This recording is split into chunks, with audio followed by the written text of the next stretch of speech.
자칫 미제로 빠질 뻔했던 범죄를 초단 시간에 해결해서 화제가 됐던 사건입니다. 초단 시간. 2015년 4월 5일 자정을 갓 넘긴 시각, 겁에 잔뜩 질린 목소리로 신고 전화가 들어옵니다. 여보세요? 경찰서죠? 네, 여기 시어 방조제 부근인데요. 저기 이상한 게 있는데 겁이 나서 가까이 다가갈 수가 없어요. 좀 빨리 좀 와보셔야 할 것 같아요. 시와우는 많이 아다시피 이제 그 서해 바다를 메꿔가지고서 대부도하고 시흥시하고 연결하는 이제 방조대를 만들어서 그렇죠. 민물 담수호가 되고 서해 바다가 된 인공 호수입니다. 네.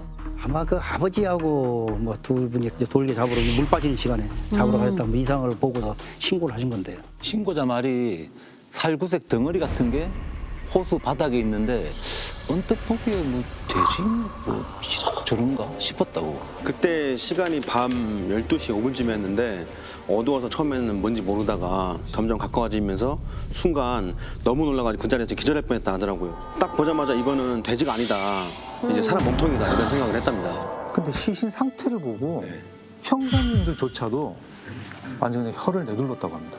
시신이 보통 머리, 팔이 있어야 되는데 팔, 다리가 없고 머리도 없고 몸통만 딱 그대로 덩그러니 있는 거예요. 강력계 형사를 하면서 웬만한 뭐 토막 시신도 있었는데 그렇게 있는 경우는 참. 사실 저는 이제 이 사건 그 새벽에 저도 현장에 출동을 했었던 사건입니다. 아, 그래요? CSI 버스도 동원이 되고 해서 새벽에 제가 나갔는데 그날 또 비가 되게 많이 왔었어요. 비도 오고 그래서 굉장히 현장이 열악했는데 영안실로 옮겼을 때 검실을 같이 갔었거든요. 네. 그래서 보니까 지금 우리 성훈 형사가 얘기하신 대로 그냥 마구잡이로 이렇게 그 토막을 낸 게 아니고 표현이 좀 뭐랄까 좀 불편하긴 네. 한데 이렇게 발골이 되어 있는 이런 시신의 몸통이 있었어요. 이런 것 때문에 저희 수사본부에서 처음 회의할 때 범인이 그 도축업에서 종사하는 사람이 아닌가 이런 생각을 좀 할 정도였습니다. 특별히 사실 거기서 나온 증거물이 없었잖아요. 네. 그 이후에도. 그 자체밖에 없었어요 거기서. 어떻게. 그래서 처음에 딱 봤을 때는 야 난감한데 이거. 그 시체 상태를 처음 육안으로 봤을 때는 사망한 시점이 한 48시간 내지 이제 일주일 이내 그렇게 많이 부패가 안 됐으니까 네. 20대에서 50대 정도 여성으로 그렇게 추정은 됐습니다. 추정은 됐고 몸통밖에 없으니까 아무것도 특정할 수가 거기 이제 없었겠네요. 몸의 특징상에 이제 왼쪽 등에서부터 이 앞쪽으로 해서 한 23cm 정도 되는 수술 자국이 좀 이게 좀 특이했습니다.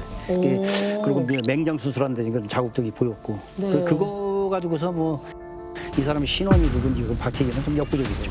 그래서 이제 어두우니까 이제 날이 밝고 그때부터 수색을 하는 거죠. 근데 그 경찰서 인력만으로는 부족하고 또 상급간서에서 지원도 나오고 그래가지고 한 380명 넘는 경찰들이 투입이 됐죠. 근데 처음에 신고 들어왔던 그 위치부터 시작해가지고 다른 신체 부위를 찾아야 되니까 수색을 나선 거죠. 시야가 굉장히 넓잖아요. 네. 거기를 수색한다는 것은 굉장히 어려운 일 아닙니까? 맞습니다. 그 아무리 뒤져도 나오는 게 단서가 하나도 없었어요. 그 사체가 발견된 방조제에는 당시에 CCTV가 설치되어 있지 않았어요. 그 대신 현장을 향하는 진입로 쪽 도로에 CCTV가 한 60대 정도가 설치되어 있었는데 시신의 상태를 봐서 유기 시점을 일주일 전으로 예상하고 이제 CCTV를 확보했습니다. 그쪽으로 올 수 있는 경로가 워낙 다양하고 날짜도 특정이 안 되고 특별한 게 없었죠. 그 기간에 혹시 차는 어느 정도 통행이 있었어요? 엄청났는데 한 1,600대 정도. 1600대. 그걸 일일이 다 1600대를 일일이 다 동선을 따라가면서 확인을 해보고 좀 의심스러운 차량이 있는지. 그쵸. 예를 들면 갔다가 비정상적으로 돌아오거나 뭐 그런 좀. 1600대라고 얘기했지만은 발견된 시점을 전후해서 한 몇 시간 이거 양이지 그렇죠. 수사가 길어지면 이게 어마어마한 양이 되는 거죠. 몇만 대가 될 수도 있는 거죠. 게다가 이제 그 시신의 일부가 발견된 위치도 상당히 난감했다고 합니다. 와, 이렇게 넓어요. 야, 저렇게 보니까 너무 크다. 와. 지금 저 가운데 지금 저 왼쪽에 조그맣게 나와 있는 게 저기 이제 중간 선착장이라는 데인데요. 네. 지금 요거 여기. 저쪽에는 바다고 이쪽에는 시와호입니다 지금. 예. 그 사체 몸통 부위가 발견된 장소인데 지금 요 돌 위에 이 돌 위에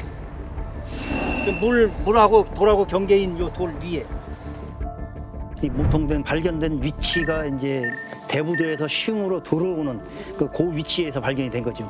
그러다 보니까 밀물 썰물 때 그 영향을 좀 받습니다.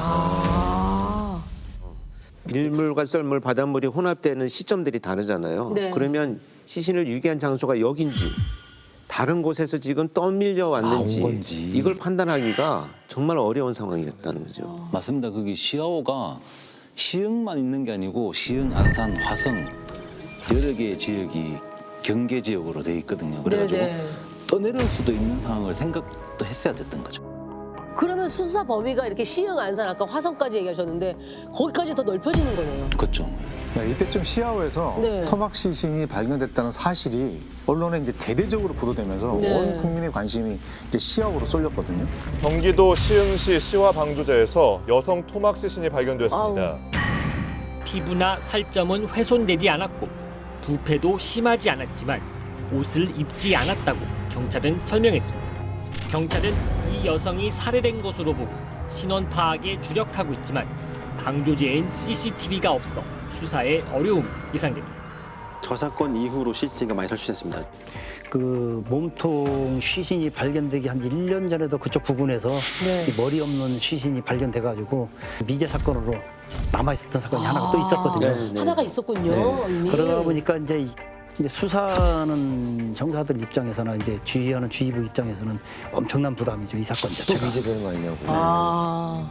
그런데 1년 전에 비슷한 장소에서 시신이 발견된 거면 뭔가 연쇄 살인 사건이 아닌가. 그런 의심도 있었는데 그 발견 장소만 같을 뿐이었고 그 훼손하는 그 방식부터가 달라가지고 연관성 같은 거는 못 그 찾았어요. 연관성은 없고. 그래서 형사님들이 네. 용단을 냅니다. CCTV 수사 및 그 사체 수색을 계속하면서 동시에 시체 발견 다음 날인 4월 6일에 이 사건을 공개 수배로 전환을 합니다. 이게 워낙 이제 이슈가 된 사건이다 보니까 하루 만에 거의 50통 넘는 제보가 쏟아졌다고 하는데 그때 우리 막내 형사님이 강요팀을 벌컥 열면서 이제 팀장님 이거 대박인데요.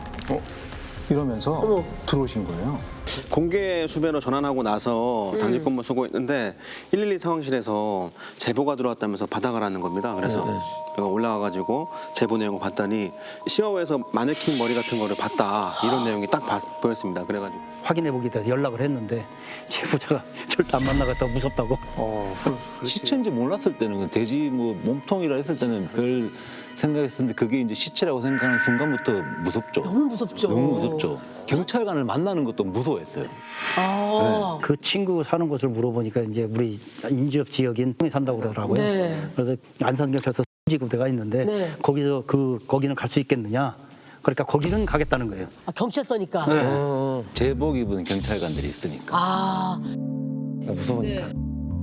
그 제보자가 하는 말에 이제 그 조카들하고 밤에 이제 뭐 역시 마찬가지로 돌게 잡고 낚시하러 이제 거기 가려고 네네. 했는데 조금 일찍 출발한 거예요. 일찍 네. 출발해서 가다 보니까 이제 해가 안 넘어갔으니까 시어 방조제 진입하기 전에 이제 물이 빠졌나 안 빠졌나 이제 보러 가려고 그 거기 내려가서 이제 쳐다보고 왔다 갔다 하는 도중에 가발 가게 같은 데 가면 이제 우리 예전에 보면 이 머리 그런 긴 머리를 한 그런 걸 봤다고 얘기를 하더라고. 그래서 이제 그 제보자를 데리고 위치를 확인해야 되잖아요. 이제 위성지도로 해서 보여줬죠. 어디쯤이냐. 그러니까 뭐 여기 주차장이 있고 여기서 이렇게 내려가면 이쪽에 있다. 듣고 보니까 이게 시야 방조제가 있는데 시체는 여기 있었는데 머리가 여기서 발견됐다는 거죠. 거리상으로는 한 3km 정도 떨어져 있었거든요. 3km 굉장히 멀긴 한데 지금 일단 몸통이 발견된 지역에서 크게 범위가 벗어나는 건 아니에요. 형사 입장에서는 충분히 연관성을 지을 수 있는 그러니까 이제 나머지 시신의 일부일 가능성이 높아 보이는 거죠. 제가 이제 그때 밤에 9시 넘어서 우리 이제 정 형사하고 지금 여기 오지 않은 다른 형사 하나 네. 둘을 이제 데리고 직접 현장에 나갔죠. 이 친구는 왼쪽으로, 그 친구는 오른쪽으로, 나는 가운데 쪽으로 해서 집중적으로 이제 수색을 시작을 했죠. 그 처음에는 발견을 못했어요. 1차 수색에는 발견을 못했고 네. 이왕 우리가 여기까지 왔고 제보가 들어왔으니 다시 한 번 더 자세히 찾아보자. 네. 그때는 이제 조금 더 세밀하게 수색을 해보자고 해놓고 그때는 내가 막 자리를 바꿨을 거야. 두 형사 네. 자리를 바꿨을 거예요. 바꿔서 왜냐면 이 사람이 못 보고 이 사람이 볼 수가 있으니까. 그렇죠, 그렇죠, 바꿔서 그렇죠. 이제 했는데 손전등을 비치고 가는데 요 물에서 조금 떨어진 위치가 있는데 거기에 비치니까 뭐 축구공 같은 그런 게 딱 하나 딱 보이더라고요. 아, 한눈에 아, 저거 머리구나 알죠. 그때 생생히 기억나거든요. 네. 수색을 하시는데 갑자기 선생님이 머리 막 소리 치시더라고요. 그래갖고 뭐가 딱 보니까 바위 위에 이제 머리가 덩그러니 올려져 있는데 어머. 그게 이제 눈이 이렇게 마주치는 마주보게 이렇게 있었던 거예요. 바닷가 쪽이 아니고. 그 순간에 저는 이제 무섭기보다는 네. 이제 고맙다는 생각, 얼마나 고맙겠습니까? 나는 눈물이 날 정도로 고맙다고 생각을 했어요. 이제 그 사람이 찾은 것도 아, 나의 억울한 네. 죽음을 풀어달라고 맞아요. 예. 나를 육지적으로 바라보고 있었고, 그래서 우리가 당신의 원한을 풀어주게 나타나줘서 고맙다. 그렇게 그때 당시에는 아주 고맙게 생각을 했어요. 몸통이 발견됐고 그다음에는 어쨌든 머리가 발견됐잖아요. 네. 그럼 어떻게 이게 같은 사람인지 아닌지는 확인할 수 있지 않나요? 예, 그 국가수에서 DNA로 확인할 수 있는데 네. 몸통이랑 이제 머리랑 DNA가 일치했습니다. 네, 부검을 해봤더니 그 두개골 뒤쪽하고 이마 부분에 둔기로 맞은 골절 흔적이 좀 있었습니다. 이때부터 수사도 약간 급물살을 좀 타기 시작했어요. 그래서 아까 몸통과 머리가 발견된 지점 거기서 3km 남짓이라고 했잖아요. 네. 다른 이제 사체도 그 주변에다가 유기했을 거로 판단돼가지고 네. 이제 기동대 투입해가지고 수색을 했습니다. 그 다음 날인 그 4월 7일 날 오전이었는데 네. 머리가 발견된 곳에서 80m 좀 떨어진 곳에서 검정 비닐로 씌어진 게 발견이 됐습니다. 그 봉투를 이제 발견해서 열어보니까 그 안에 절단된 양손하고 양발이 있었던 거죠.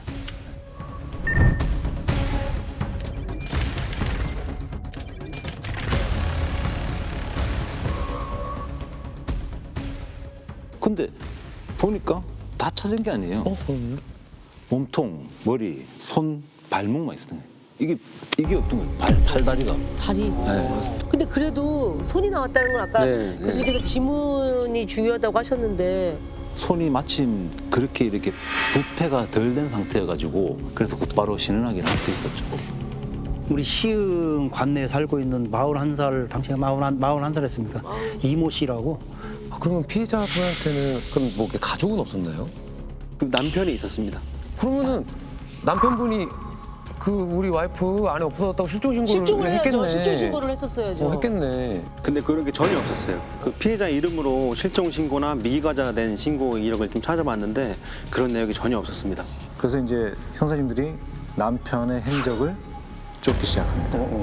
그때 이제 용의자로 선정을 하고 남편 집하고 회사하고 잠복 들어가서 시작했는데 저녁에 뭐 퇴근해서 집에 들어가면서 이제 보면은 한두 시간 있다가 불 끄고 잠 자고 특별하게 이 사람한테 뭐 이상한 행동이 있다든가 뭐 수상한 행동이 있다든가 이런 건 발견치 못하고 우리 형사들이 어떤 놈으로 뭐 잠복을 좀 했던 그런 기억이 있습니다. 형사님들이 진행하는 사이에 네. 또 다른 제보 전화가 들어오거든요. 숙모가 연락이 되지 않아서 어머니가 숙모 집에 가보라고 해서 가는 중인데 아무래도 이상해서 친구 전화를 했다고 이제 제보가 들어온 거예요. 네. 그래서 그 제보자를 불러서 더 자세한 얘기를 물어봤죠. 네.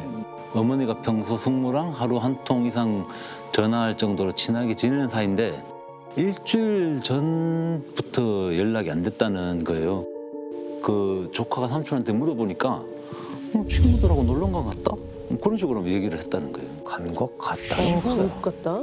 그 말도 안 하고 여행 갔다는 게 좀 이상하다고 생각하고 있었잖아요. 네. 다들 뉴스에서 시아오 토막살인 사건 얘기가 나오는데 왼쪽에 보면은 수술 자국 같은 특징이 자기네 숙모랑 좀 비슷하다는 거죠. 그래서 제보자가 삼촌에게 이제 전화를 걸어서 숙모랑 연락이 되는지를 좀 물어봤다고 해요. 네. 그러니까 아니 내 아내가 어디 갔든 무슨 상관이냐. 아니, 이런 식으로 말하고 거치고 전화를 탁 끊었다고 하거든요. 사이가 안 좋았나 진짜. 그러면서 이제 제보자한테 이제 삼촌이 누구냐 물어봤죠. 네. 그때 저희도 이제 깜짝 놀게 되는 거죠. 바로 그 잠복 근무한 그 남편이 이 사람의 삼촌이 되는 거예요. 예. 그래서 그 통신 수사 한번 다 내역도 확인을 해봤는데 그 용의자가 자신의 휴대전화로 아내한테 그때가 4월 2일 저녁 한 10시 좀 안 됐을 때인데 그때가 마지막이더라고요. 그러고 일주일 가까이 아내가 집에 안 들어왔는데 전화하지도 않고 실종 신고도 없고. 그때부터 이제 남편의 집과 직장 주변에 이제 강력팀 3개 팀이 투입돼가지고 조심스럽게 이제 타이밍을 노리고 있었어요. 그러다가 집에서 나오는 남편의 수상한 행동이 목격이 딱 그때요? 뭐야? 그게 8일 오전 7시 30분쯤이었거든요. 네. 출근하려고 집에서 나오는데 남자가 뭐 손에 커다란 가방이 들려있는데 낑낑거리면서 이렇게 걸어가더라고요. 그때는 전 형사들이 다 동원돼 있기 때문에 이제 좀 나눠서 하는데 남편이 나오는데 여행 가방 같은 거 들고 나오는 것 같다. 네. 근데 한 몇 분이 지났는데 남편이 없어졌다는 거예요. 어머. 골목길로 들어가서 사라졌다고 하더라고요. 다행히 그 몇 분이 안 지났는데 골목에서 다시 나오더라고요. 사라졌다가 다시 나타났는데 없어요. 뭐가요? 들고 있던 게. 여행 가방? 네. 맞습니다. 가방을 들고 골목으로 들어갔다가 잠시 뒤에 나왔을 때는 빈손이었거든요.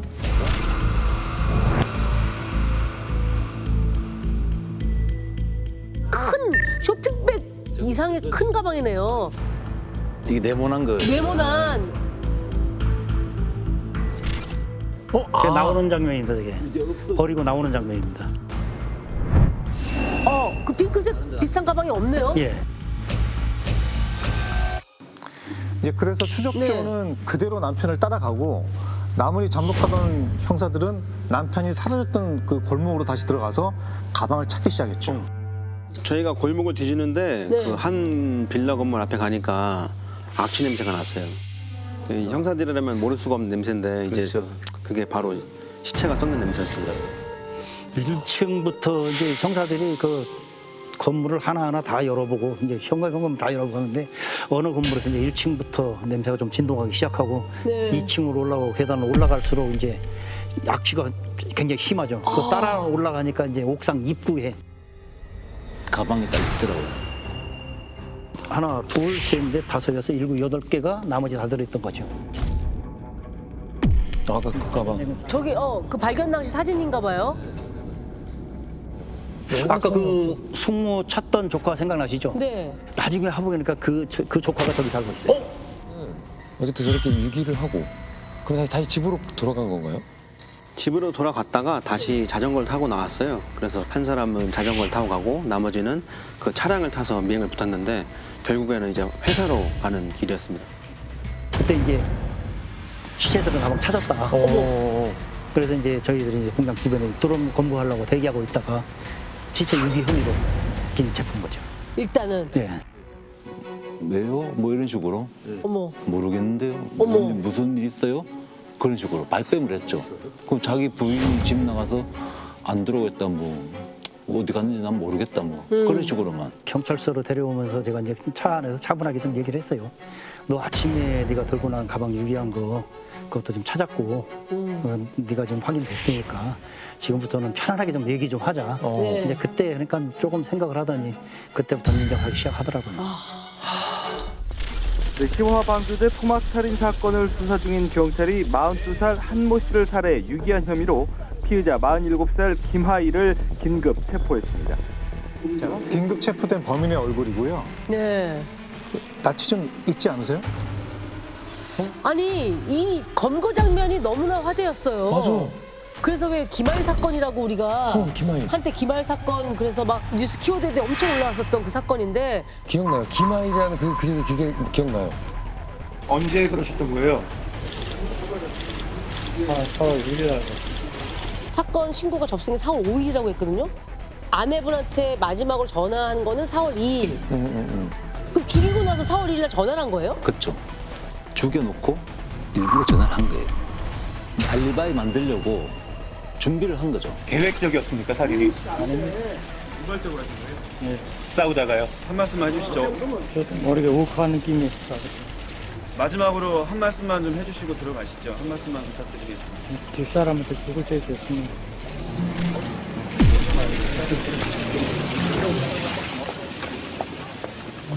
김하일이 건보에서 이제 그렇게 순순히 진술한 거에 따라서 보면은 이제 부인하고 오래전부터 좀 금전 문제로 다퉜어요. 아 그래요? 피해자랑 김하일은 이제 중국 동포인데 이 김하일이가 2009년도에 먼저 이제 우리 한국에 들어와서 일을 하고 네. 열심히 벌어서 중국으로 보냈고 근데 네. 이제 어느 순간부터 돈을 안 보냈단 말이에요. 근데 그 당시에 벌써 이미 김하일은 빠친코 이 도박에 빠져 있던 거예요. 그래서 한 4천만 원 정도 이제 벌어놓은 걸 도박으로 탕진을 해버렸어요. 어우. 이제 아내가 보다 못해가지고 김하일이 돈 쓰는 걸 막으려고 관리하겠다면서 한국에 2013년도에 오게 되었습니다. 그런데 김하일이 아내 몰래 또다시 또 도박에 손대고 2천만 원을 또 날렸어요. 아유. 그래서 문제의 4월 1일가 됐을 때 아내가 아침부터 또 도박했냐, 은행 가서 돈 모아는 거 확인하자, 당장 확인하자 이렇게 얘기가 나오니까 다툼이 생긴 겁니다. 둘이서 화가 나가지고 집에 있던 망치로 머리를 내리친 다음에 목을 졸라가지고 살해했다고 그렇게 진술했습니다. 그 죽여놓고 이제 시신을 화장실에다 옮겨놓고 그 안에 시신하고 그날 하루 자요. 하루 자고 이제 다음 날 시신을 유기하기로 마음 먹고서 이제 주방에 있던 칼 가지고서 이제 손, 발, 종아리 이제 처음에 시신을 발굴한 게 너무 이상해서 이래 도축업 뭐 하는 사람 아니냐 그래 의심했다고 그랬잖아요. 네. 그래서 그놈한테 물어보니까 뭐 그런 적은 없다. 그럼 어떻게 이렇게 한 거냐고 물었더니까 태연하게 얼굴색 하나 안 변하고 이렇게 막 자르고 이거를 너무 자세하게 설명하는 거예요. 야, 이게 뭐지? 진짜 뭔가 있나 이거? 이제 이 피의자, 용의자랑 다른 점이 검거해왔을 때 보통 뭘 먹지를 못해요. 또 밥 먹을래 물어봤더니 먹는다고 그래요. 보통은 다들 못 먹어요. 먹지를 못해요. 그럼 당연히. 그래서 그때 해장국이 시켜줬는데 태연하게 그 한 그릇을 다 먹어요. 아주 태연하게. 김하일이가 망치로 이제 부인을 때려서 살해를 했다고 했는데 네. 그 망치하고 사체의 머리에 남아있는 상처하고는 흔히 맞지를 않아요. 흔히 맞아야 되는데 그 흉기랑 맞지 않아요. 그랬더니 나중에 이제 이 친구가 자백하기는 그 쇠무치로 머리를 내리쳤다고 그러더라고요. 그 말 듣고 이제 김하일 집에 가서 확인해 보니까 그 범행 도구가 그대로 있더라고요. 가져와서 보니까 딱 맞아 떨어졌습니다. 홧김에 그랬다는 이제 김하일의 말을 믿기 힘든 이유는 네. 이뿐이 아니었다고 합니다. 저 사람이 김하일인 거예요? 어디 가는 거예요? 지금 자전거 타고 그러면은? 이때 이제 4월 2일이죠. 자전거 뒷좌석에 뭔가 실려있는 게 보이죠? 뭔가 검은색인 거 보여요, 저게 뭐 보여요. 있어요? 저 뒤에 그 실려있는 가방에 싣고서 사체를 유기하러 가는 장면이죠. 뒤에 실은 게 그 피해자 몸통 사체에 담은 그 가방이에요. 아유. 저게 설령 CCTV에 지나갔다 그래도 뭐 의심할 수 있는데. 그러니까 뭐 전혀 당황하거나 뭐 불안한 이런 기색이 없이 자기가 정해놓은 시간에 딱딱 맞게 그냥 시신을 이동하는 이런 상황이에요. 저 장면도 시체 유기하러 가는 장면인데 저게 사실은 출근한 장면입니다. 회사에 출근하러 가는 길에 유기하고 가는 겁니다. 다 그랬습니다. 이게 유기하는 것이 다 그랬어요. 진짜 태연하다. 저녁에 몰래 막 그런 것도 아니고 몰래 저렇게 그런 게 아니고 벌건 대낮에 네. 저렇게 당당하게 수사 초기에 발빠르게 주변 CCTV 다 확보해가지고 그렇게 불을 켜고 보셨는데 못 찾을 만한 이유가 있었어요. 차로 왔을 거라 생각하고 차량이 지나고 봤으니까. 그 시신 버리고 아무렇지 않게 회사에 출근해가지고 일하고 이제 뭐 단골 식당에 가서 밥 먹고 아유. 뭐 용역회사 가가지고 일자리도 알아보고 뭐 이렇게까지 했더라고요. 그러니까 이런 모습을 보면서 어떻게 뭐 우발적이라고 그 사람 진술을 믿겠습니까? 피의자 김하일이 경찰들에게 둘러싸여 자신이 살던 원룸 건물 안으로 들어갑니다. 시신이 든 등산 가방과 비닐봉지를 자전거에 묶습니다. 떨어지는 거 보고 지금 불이 이 정도 맞아? 이거보다 더 많아. 어느 정도까지 많아? 이 정도 다 올라왔어? 받았대?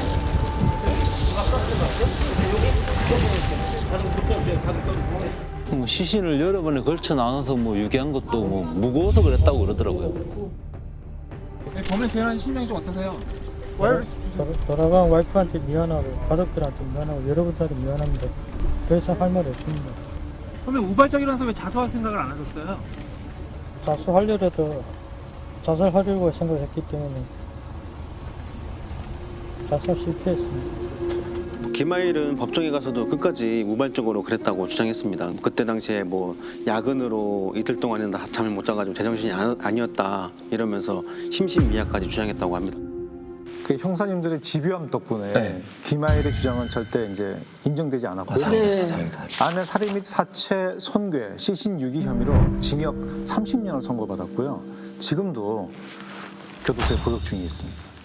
지금으로부터 한 15년 전인데요. 2007년 1월 30일 그 20대 후반의 여성이 연락이 되지 않는다고 그 가족들로부터 이제 가출 신고가 접수됐습니다. 이게 그 당시 실종 전단지입니다. 서울역에서 귀가하기 위해 개찰구를 통과한 후 현재까지 아무런 연락 없이 귀가치 않은 자임 이렇게 써 있거든요.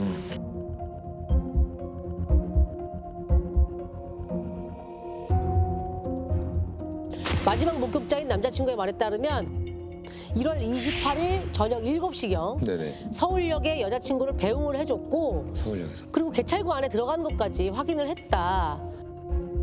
그리고 그 이후로 연락이 두절이 된 거죠. 그리고 3일 뒤 지난 2월 2일 사라진 여성의 친언니가 그 이상한 메시지를 받게 됩니다. 네. 여기 전화도 같아지한지 잘 모르? 저희가 그 이 문자를 딱 보고 유추한 게 이제 여기 전라도 같아 어른지 잘 모르겠다 라는 문구를 추정했습니다. 대단하죠. 아주 급해가지고 다급하게. 네, 다급하게. 띄어쓰기 된다 있고 맞춤법이면 뭐 하나도 안 맞게 보냈다는 건데 그럼 이게 일종의 SOS 아닌가요? 그렇죠. 뭔가 문자를 보내기 어려운 급박한 상황에 처해 있다. 그치. 그래 이건 단순 가출이나 실종은 아니라고 보죠. 네, 그 저희들이 그 위치 추적을 해보니까 실제로 그 피해자 휴대폰이 그 전라도 지역에 있었습니다. 그래서 실종자의 신용카드 내역도 살펴보고 전단지를 뿌렸습니다. 제가. 그 어떻게 된 건지 열흘이 넘도록 소재 파악이 안 됐습니다. 사실 이런 경우는 주변인이나 안 그러면 마지막에 만난 사람이 범인일 가능성이 농후해요.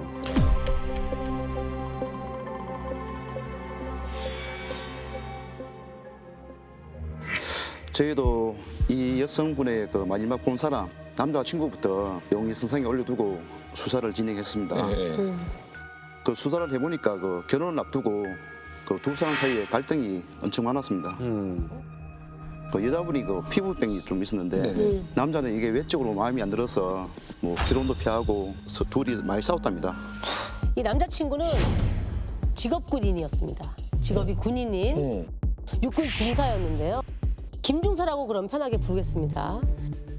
일단 그 실종 여성이 친언니에게 다급한 문자를 보냈을 무렵 김중사가 어디 있었는지 그렇지. 김중사의 휴대전화의 위치 추적을 해보면 정확하게 나오겠죠? 그렇죠. 그랬더니 자기 집에 있는 걸로 확인이 됐어요.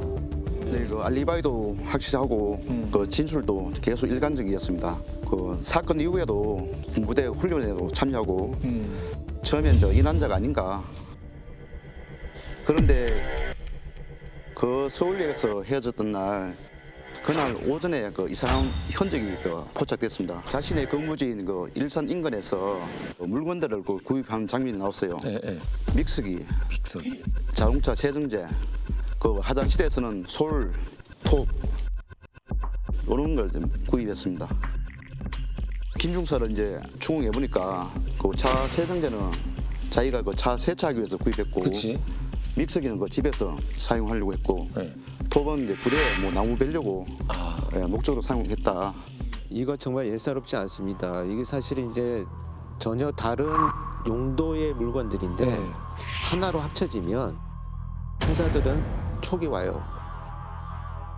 뭐냐면 이 범행 도구가 우리가 크게 두 가지로 분류를 한다면 범행을 실행할 때 쓰는 도구들의 목록들이 있고 범행이 끝나고 나면 증거를 인멸하는 데 쓰는 도구들의 목록들이 있어요. 이 두 개가 지금 같이 나타나는 거죠. 그래서 범행 실행과 증거 인멸에 딱 맞는 도구들이다 이렇게 보는 거죠. 그게 맞습니다. 그래서 저희가 그 김중사 집에 가수팀을 보냈는데요. 그 화장실에서 그 혈액반응이 양성이 나오더라고요. 그렇죠. 계속 이제 범행 부인하는 이제 그 김중사가 그때부터 이제 좀 흔들렸습니다. 그러면서 하는 말이 그 시신 처리한 거는 맞다. 진짜요? 예, 그렇게 말했습니다. 방금 좀 말이 이상했어요. 처리만 했다라는 거죠. 시신 처리만 했다는 거 그럼 살인 있나? 그날 뭐 여자친구가 찾아와서 자꾸 결혼 얘기를 꺼내길래 싫다고 했더니 여자친구가 약을 먹고 스스로 극단적인 이제 선택을 한 거라 주장했습니다. 그러면은 그냥 그렇게 해서 경찰 신고를 하고 뭐 119에 신고를 하고 그러면 해결이 되는데 근데 왜 시신을 훼손할 이유가 없잖아요. 병원에 그러니까. 가서 신고하면 되잖아요. 그렇지. 경찰에 신고하면 이제 살인자로 몰릴까봐 두렵단 거예요. 예, 말도 안 되는 소리지 그거. 그렇지. 저희도 안 믿었죠. 왜냐하면 그 시신을 무려 80토막이나 냈거든요. 예, 사실 이게 80조각이죠. 80조각. 네, 그것도 살점을 이제 믹서기에 그런 믹서기. 뼈 조각은 비닐봉지에 담아서 자기 차에 이제 타고 다니면서 부대 인근 야산하고 9군데 나눠서 유기했더라고요. 거의 형체를 알아볼 수 없을 정도인데. 80조각. 야, 예. 이거는 진짜 갑자기 오원춘 사건이 생각날 네, 정도로. 네. 자, 그리고 나서 위치 추적에 걸릴까봐 자신의 휴대폰은 집에 두고 피해자 휴대폰을 들고 전라도까지 가서 아까 그 문자를 본인이 보낸 겁니다. 피해자의 유류품은 서울역이랑 부대 주변 야산에다가 유기를 했습니다. 자, 자백을 받아낸 그날이 사건 발생 19일째 되던 날이었다고 하는데요. 살해 용의자는 씨의 애인이자 현역 육군 중사인 32살 모 씨. 임 중사는 지난달 28일 자신의 집에서 씨를 살해한 뒤 시신을 토막내 안매장한 것으로 드러났습니다. 시신은 토막난 채 경기도 고양시에 있는 군부대 인근 야산 10여 군데에 묻혀 있었습니다. 저희가 그 피해 여성의 시신을 수습해서 머리뼈를 국가수에 의뢰했더니 머리 뒤쪽에 타격의 흔적이 발견됐습니다. 김 주사는 끝까지 여성이 자살한 거라고 부인해서 그 군인 신분은 저희 경찰에서 수사가 다 뭐하거든요. 군인 신분이니까. 그래. 군 수사대 인계해서 그쵸. 아직까지 아쉬운 그런 사건입니다. 재판부도 김 중사의 주장을 허위로 봤고요. 무기징역을 선고했습니다.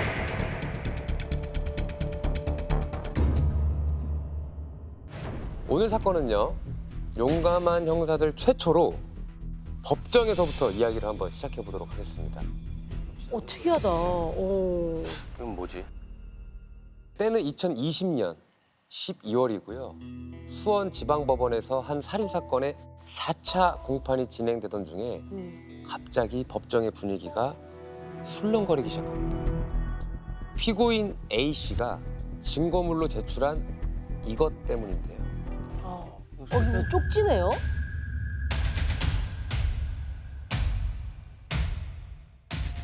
A씨, 미안하오. 나 살기 위해서 꾸며서 만든 일이오. 27일 당신 긴급 체포되는 걸 보았어요. 미안. 당신이 이 편지를 받을 때면 난 한국 떴을 거요. 해체할 때 사용한 장비, 칼, 몽키와 김양장역 앞 공원으로 오르는 정자 있어. 그 밑 나무 의자 밑에 있을 거요. 똑같은 내용 2장 편지는 하나는 수원지방 검찰청에 보냈어요. 당신을 잘 아는 사람. 다음은 당신 차례. 알겠지? 일단 피고인 A씨는요. 검거된 순간부터 쭉 나는 이 살인과 무관하다. 나는 범인이 아니다. 억울하다. 라고 하면서 진범에게 받은 쪽지라고 이걸 법정에서 제출한 겁니다. 자, 근데 놀라지 마십시오. 결론부터 말씀을 드리겠습니다. 네. 이 쪽지는요. 네. 진짜 진범으로부터 온 게 맞습니다. 방금 있던 재판, 그 재판으로부터 약 5개월 전으로 돌아가 보겠습니다. 2020년 7월 26일이고요.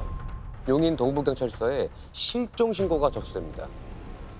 같이 일하는 직장 동료가 새벽 2시쯤에 이상한 메시지를 보내고 난 다음부터 연락도 안 되고 다음날 출근도 하지 않았다는 내용입니다. 언니, 나 대전 왔어. 친구가 차 사고 나서 간병해야 돼. 20일 정도 걸릴걸? 사모님한테 언니가 대신 말해줘. 1시 42분, 약 2시경에 이런 문자가 온 거죠. 그러네요. 자, 지금부터 이제 좀 이해가 되기 쉽도록 이 메시지를 보낸 여성분을 최 씨라고 부르도록 하겠습니다. 최 씨는 당시 41살이었고 식당 종업원이었는데요. 새벽 2시 될 무렵에 식당 사장님한테 얘기를 전해달라고 친한 언니에게 이런 문자를 보냈다는 겁니다. 신고자분이 이상하다고 생각한 거는 사실 다른 문제였어요. 메시지 속 말투 때문이었는데요. 원래 최 씨라면 나 지금 대전 친구 보러 감 이런 식으로 용건만 이렇게 말하는 스타일이라는 거죠. 그래서 이상하게 생각한 신고자분이 날이 밝아지자마자 최 씨에게 전화를 했는데 휴대폰이 꺼진 상태였다고 하더라고요.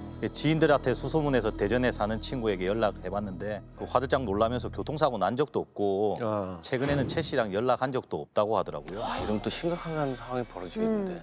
자, 그래서 이제 실종팀에서는요, 최 씨의 통신 기록을 조회하기 시작합니다. 최 씨의 휴대폰에 전날 가장 마지막으로 연락한 사람을 찾아봤는데요. 바로 최 씨의 남자친구였습니다.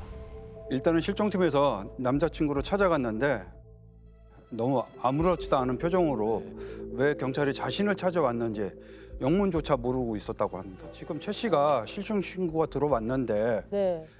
아느냐 했더니 그제서야 깜짝 놀라면서 여자친구가 사라진 줄도 모르고 있었더라고요. 그러면서 본인도 최 씨한테 새벽에 이상한 메시지를 좀 받았다고 하더라고요. 전날까지 분명 잘 연락했는데 뜬금없이 이별 통보를 받았다는 거예요. 그래서 끝내자, 연락하지 마라. 그래서 자기도 너무 놀라가지고 바로 전화를 했는데 전원이 꺼져 있었다고 하더라고요. 근데 그 시간대를 보니까 아까 직장 동료한테 문자 메시지 보낸 지 딱 2분 지난 시간이었습니다. 그래서 실종팀도 처음엔 그 남자친구를 의심했습니다. 근데 알리바이가 다 확인됐고요. 범죄 혐의점도 없었습니다. 이 남자도 이별 통보 받고 너무 황당해서 최 씨 지인들한테 물어보고 싶었는데 연락처 아는 사람이 없었을 정도였고 만난 지도 얼마 안 됐더라고요. 그러면 그럴 수 있죠. 마음은 조급한데 최 씨하고 통화는 안 되니까 계속 휴대폰이 켜지기만 기다리고 있었던 상황이었던 거죠.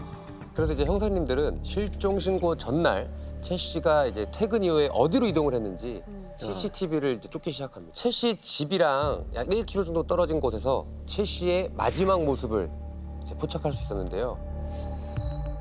실종 신고 전날 밤 9시 30분경에 최 씨가 퇴근 후에 이동을 하는 모습인데요. 네. 자, 이 모습을 일단 잘 기억해 주시기 바라겠습니다. 그냥 특별한 건 없는 것 같은데. 네, 제가 보기에도 그냥. 어딜 봐? 뭐 어디를 특별하게 봐야 된다는 걸까요? 그러니까 결국 이 사진을 보여주는 것은 지금 이 인상착의, 복장, 소지품 이런 것에 좀 주목하라는 뜻인 것 같습니다. 이 장면이요, 범인을 검거하는 데 아주 결정적인 증거가 되고요. 이게요? 이 모습을 그대로 한 빌라로 들어간 게 마지막이기 때문입니다. 최 씨와 얼마 전에 헤어진 전 남자친구가 살고 있는 빌라였습니다. 제가 전 남자친구가 살고 있는 빌라의 현관 CCTV를 돌려봤는데요. 최 씨는 이날 이곳에 들어간 이후에 밖으로 나온 흔적이 없었고요. 이 사실이 확인되자마자 바로 강력 사건으로 전환을 했습니다. 그러면 그 전 남자친구도 뭔가 수상한 게 있었나요? CCTV 확인 전에 실종팀에서 이 남자한테도 연락을 했었거든요. 최 씨 통신 기록에 실종 당일 이 남자랑도 연락한 흔적이 있었습니다. 그래서 최 씨 실종 둘째 날 전 남자친구한테 최 씨 행방을 물어봤더니 난 5일 전쯤에 만난 게 전부다. 이미 헤어진 사이라 그 이후로 모른다. 이렇게 얘기를 했던 거죠. 그래서 선생님들은 바로 사건의 증거부터 찾아 나섭니다. 남자의 빌라 주변을 일단 샅샅이 뒤지기 시작한 거죠. 저희가 정황만을 가지고 체포를 할 수가 없으니까 만약에 일이 벌어졌다라고 하면 감추거나 버렸다고 생각을 한 거죠. 그렇습니다. 그래서 이제 증거들이 하나둘 나타나기 시작합니다. 전 남자친구의 집 주변에서 발견된 것들을 보통 이제 헌옷수감이죠. 맞아요. 네네네. 전 뭐예요? 뭐가 이게 묻은 것 같죠? 얼룩얼룩하네요. 빌라 근처 의류 수거함에서 최근에 버린 듯한 이불이 발견됐거든요. 네. 그 이불에 묻은 지 얼마 안 된 혈흔이었습니다.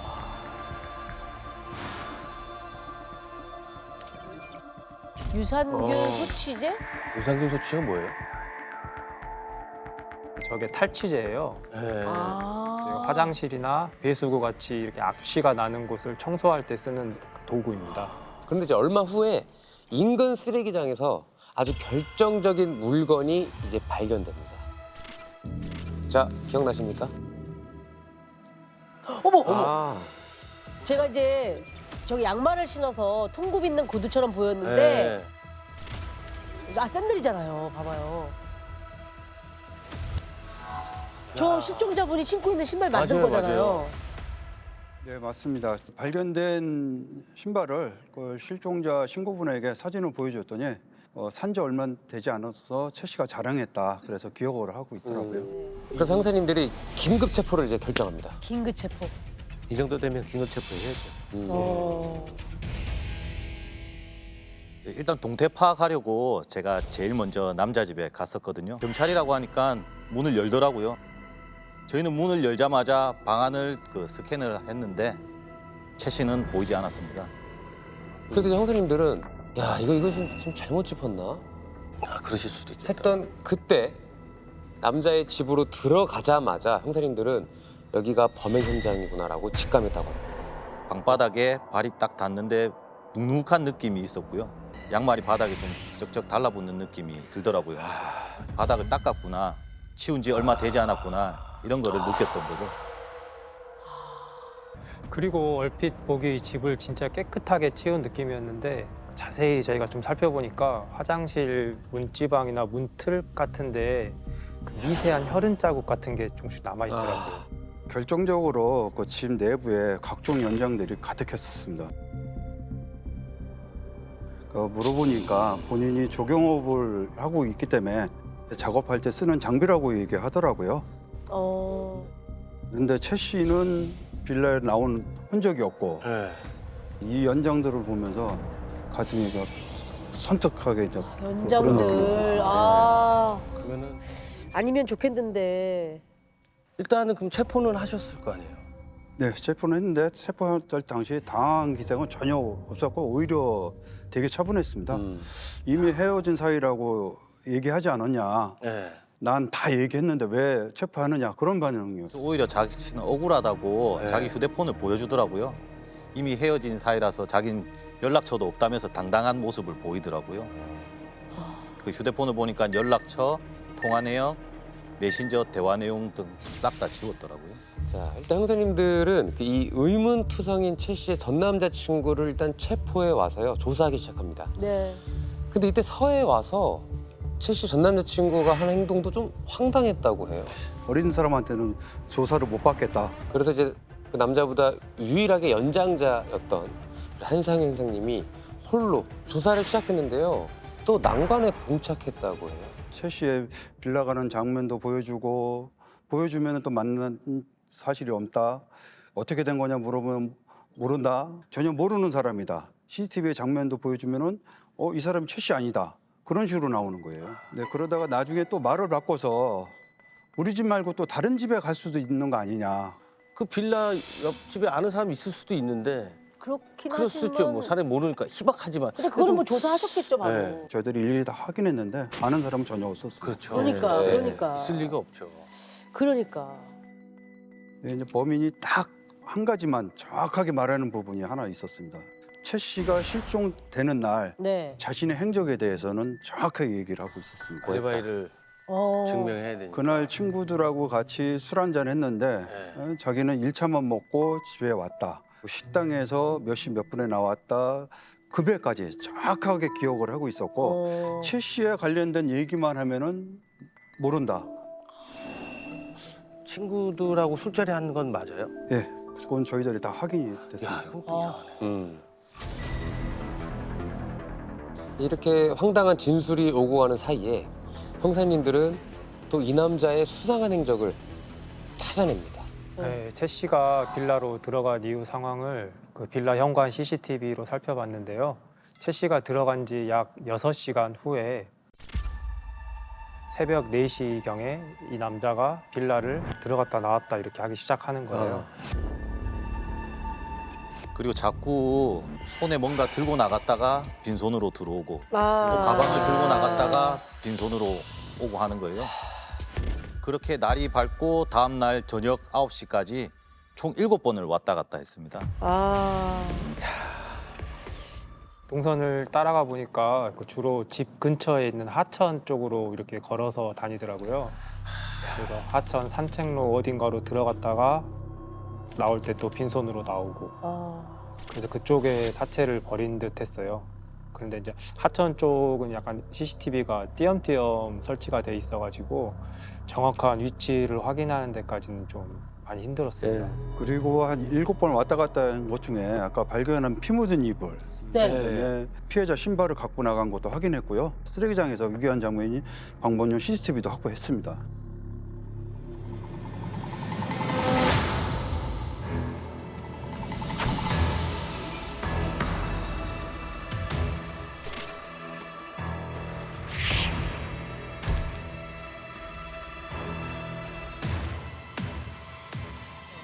근데 이걸 본 남자의 대답은 또 황당합니다.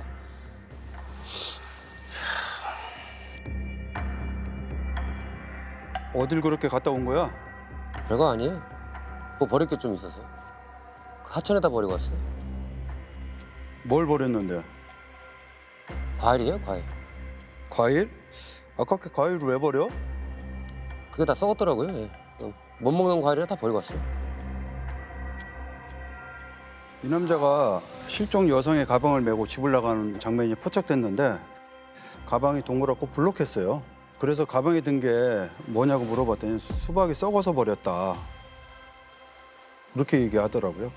그럼 가방은 어디에서 났냐? 수박은 어디에서 샀냐? 그거 물어보면 또 대답을 또 안 해요. 또 안 해. 집 근처 하천 쪽으로 갔다고 했잖아요. 근데 하필이면 그때도 비가 엄청나게 왔다고. 비 오면 안 돼. 기억하실지 모르겠는데 2020년 여름에 비가 정말 많이 왔었습니다. 맞아요. 네. 하필 딱 장마랑 겹쳐서 혹시나 시신이 떠내려갈까 봐 저희는 너무 걱정했었는데요. 당시에 수색 인원만 한 300명 정도가 동원됐었습니다. 네, 다행히 남자가 체포된 지 이틀 만에 찾았는데요. 다행이에요. 네, 처음 발견한 게 몸통 부분이었거든요. 그래서 그 작은 교각 사이에 그 아래 봉지를 이렇게 여러 겹으로 싸가지고 흙 속에 묻어놨더라고요. 평소였으면 찾기가 굉장히 힘들었을 텐데 그때 비가 진짜 너무 많이 와가지고 네. 비가 한번 쓸고 가면서 이게 좀 발견이 흙이 유실되면서 드러났군요. 네. 오히려 비가 와서. 오히려. 그렇게 차례로 몸통과 양 다리 그리고 마지막으로 머리 부분까지 채시 시신을 모두 수습했습니다. 부검 결과 머리는 둔개 맞은 흔적이 있고요. 목을 줄린 상태로 발견이 됐고요. 아마도 둔기를 머리 쳐서 정신을 잃게 한다면 목을 졸라 살해한 것이 아닌가 그렇게 추정됩니다. 또 과수팀에서 남자 집안의 혈흔 반응 검사를 했는데요. 베란다, 화장실, 수도꼭지, 배수구 등등에서 집안 곳곳에 셀 수 없는 혈흔 반응이 나왔고요. 여기서 채취된 DNA 결과는 모두 최 씨의 것으로 확인되었습니다. 그리고 남자 그 휴대폰 포렌식 통해 가지고 다 복원해서 확인을 해봤는데 그 최 씨 실종 날그 본인 집으로 오라면서 그 집 비밀번호까지 이렇게 알려주고 그 확인까지 했습니다. 끝까지 인정은 안 했고요. 자기는 모르는 일이다. 어머. 그런 일이 없다. 또 어머. 그러는 거예요. 그렇게 남자는 자신의 범행을 단 한 줄도 인정하지 않았고요. 그 상태로 검찰에 넘겨졌습니다. 사건이. 근데 범인이라는 명백한 증거들이 이미 많았잖아요. 네. 게다가 워낙에 잔혹 범죄이다 보니까 경기남부지방경찰청에서는 이 남자의 신상을 공개를 하도록 합니다. 그래서 당시 언론에 보도된 뉴스가 또 있는데요. 네. 경기도 용인에서 옛 연인을 살해한 뒤 시신을 훼손해 유기한 혐의로 구속된 중국 동포 유동수 씨의 신상이 공개됐습니다. 범행 동기 아직 부인하십니까?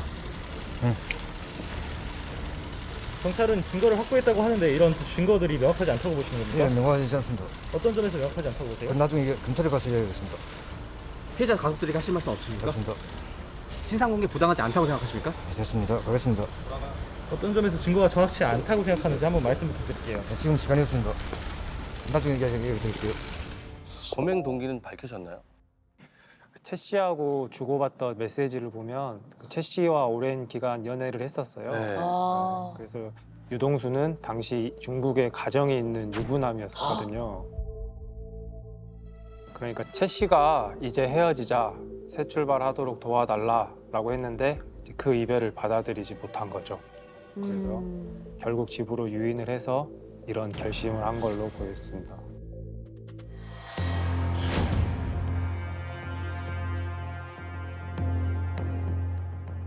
자, 그 처음에 아까 봤던 이 편지 혹시 기억나십니까?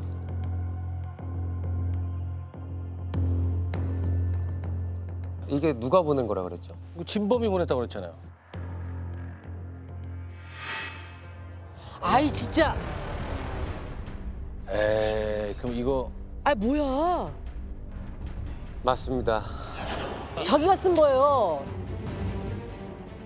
그러니까 자기가 가상으로 어떤 사람을 하나 정해놓고 그 사람이 썼다라고 만든 거구나. 자기 손으로 써서 법정에서 이거를 버젓이 제출했다는 얘기잖아요. 맞습니다. 처음에 말씀드린 피고인 A 씨가 바로 유동수 씨고요. 본인이 범인이 아니라고 혼선을 주기 위해서 사건의 진범이 따로 있는 척 직접 본인이 또 직접 편지를 써서 증거로 자기가 내민 거죠. 내용도 자세히 뜯어보면 허술한 게 네, 많습니다. 그렇죠. 네, 허술한 당신이 긴급 체포된 걸 보았다 네. 이런 표현이 있는데 맞아요. 저희가 집안에서 체포했거든요. 어머. 근데 일반인 분들은 뭐 영장에 의한 체포, 현행범 체포, 긴급 체포를 실질적으로 구분하시는 분이 별로 없거든요. 근데 집안에서 체포했는데 그 장면을 어떻게 보았고 그냥 체포도 아니고 긴급 체포된 줄은 어떻게 아냐는 그리고 거예요. 편지를 구치소에서 법정으로 출정하는 과정에서 받았다고 이렇게 진술을 했는데 참 헛웃음이 나오네. 자기도 모르는 사이에 누군가 자신의 뭐 상의 주머니에 편지를 넣었고 이걸 나중에 발견했다 이렇게 주장하는데 이거는 말도 안 되는 얘기죠. 말도 안 되죠. 도구를 김장영역 주변에 있는 정자에 묻었다고 그랬는데 네네. 그 정자 주변에는 다 세면으로 돼 있어가지고 묻을 수 있는 만한 장소가 전혀 없었습니다. 자, 그리고 결정적으로 이 종이 있지 않습니까? 네. 이게 나중에 언론으로 밝혀진 더 어이없는 사실이 하나 있는데요. 네. 증거로 제출한 이 편지 있잖아요. 네. 이 종이가요. 유동수가 수감됐던 그 구치소에서만 사용된 종이로 밝혀졌습니다.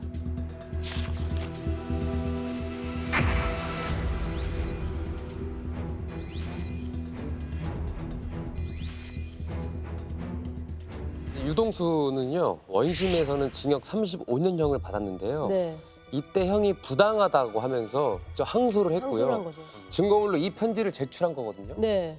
근데 재판부는 이러한 유씨를 보고 이거 반성도 전혀 없는 데다가 재판부를 기만해? 맞아, 이건 기만한 거죠. 그 2심에서 무기징역을 선고합니다.